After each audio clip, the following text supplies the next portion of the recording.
মোহাম্মদ বিন মামুন গাজী।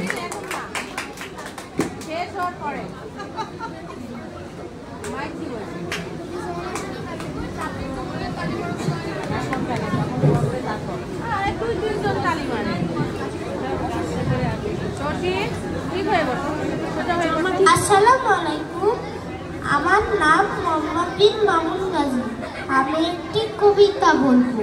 কবিতাটির নাম গাদার খান। লিখেছে রকুমুজ্জামান খান। একটা দড়ি দুদিক, টানছে দুদল ছেলে, তাই না দেখে বনের বানর লাফাই খেলা ফেলে।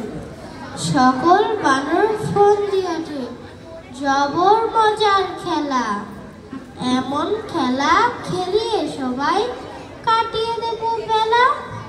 কিন্তু দড়ি মিলবে কোথায়, ঘাবড়ে গেল মাথা। পালের সেরা বানর বলে মগজ তোদের চাতা। নেইকো দড়ি বয়ে গেল, ভাবিস নিচে হাওয়া, লেজে লেজে ধরবো টেনে, হবে দড়ির বাবা। যেই না বলা, দুদল বানর দুদিক থেকে বসে একের লেজটি ধরল টেনে, জোর চেপে কষে। বনের গাদা দাঁড়ায় মাঝে, উঁচে দুটি কান, বলে আমার দুদিক থেকে কান ধরে নে টান। কান ধরে এই মাথা নিবি, আপন দলে টেনে, জিতবি তবে এই খেলাতে, রাখিস সবার জন্য।